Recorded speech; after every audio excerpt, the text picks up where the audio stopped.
چې ستاسو نوم دی؟ ذاکر الله. ښه، او ته د کوم ځای؟ زه د پردیز یم، ښه. مشیری ادارې. او دې مدرسه کې څومره ټایم وشو؟ یوه میاشت مو وشوه. ښه، نو دا په دې کې چې دا څه حالات وو که نه، نو دا ټول ته پلارانو ته بیان که هر هغه پلاران چې هغه خپل زوی بغیر د څه معلوماتو نه یا بغیر د انویسټیګیشن نه د دې غونډه کې په مدرسه کې داخلي او چې په کور کې هغه خبره کوي چې یا مونږ ته قاري صاحب تکلیف دی، نو دا پلار یې د لاس نه نیسي او په زور رالیږي. نو چې دلته څه ماحول ته مونږ ته دا بیان کړه چې آیا دا د برداشت کولو دی یا د انسانیت بیان دی که نه، او دو تعلیم خوروي که نه، دو صرف خپل د بچپن هغه کم د غصه چې دا کمزور چې دی دو سر کم څیزونه شي دي هغه د وړو نه وباسي. دا راته ووایه سرجي. بس مونږ به دغه وویو لنډ چې زما پکې یوه میاشت شوې ده، ما یوه میاشت شین بوټی نه دی لیدلی، ګاډی مې نه دی لیدلی، موټرسایکل مې نه دی لیدلی، بار ځای مې نه دی لیدلی، دقه خښتې مې لیدلي، کم واړه چې و دې پرون یې سرجي ته خپې ورخولي، په لیټر باندې به یې سیم ګرم که هغه به ورې خپې پسې ونیو، په دې لاس پسې به یې ولې ونیو، داغونه شته وړو، واړه دیوالونه راچلي، زنګونان یې ورې ښکلي، کم غلط ځینو په هغې ورې مرچکې اچولی، ښه یې خراب کړلي. بس والي دي پرون یو هلک و او دغه شان شهید شو، هغه یې بیا په شهید شوی او سات یې تللی او لت یې وله ورکولې، مختمیم صاحب وله لت یې ورکولې، ټول وړو ژړل او مختمیم صاحب یې که چا وژړل نو د دې سې ملګری کوم دغه شان چې بیا لاړ دسې ووت، بیا ترې مونږ نه خبر شوي، بیا وړو ویل مونږ راوځو که نه، ماښام ته وړو ویل راوځو، چې واړه څنګه پاسې د محسن قار صاحب راغه ټول یې ووالو، کوم وړو له به یې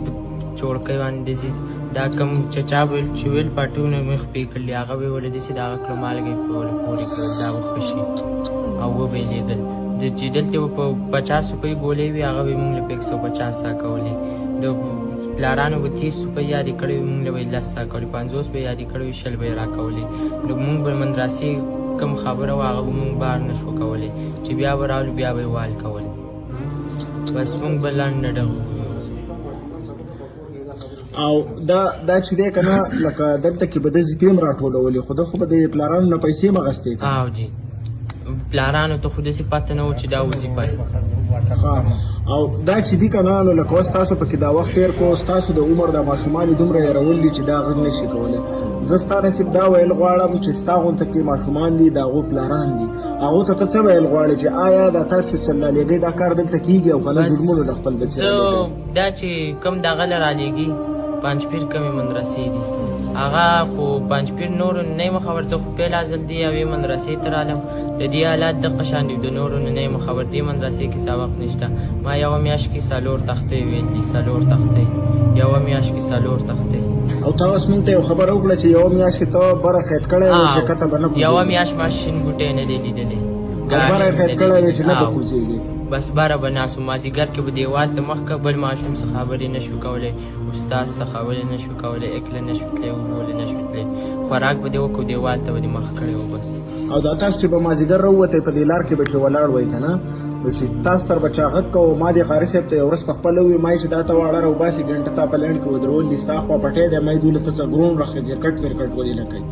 لکه مازدیګر د سهار نه تا ټارچر کړی. نه نو ما ته خو داسې پته نشته، زه نه یم وتی، خو کوم واړو به چې قصه کولې ویل بار مونږ خبرې نه شو کولی،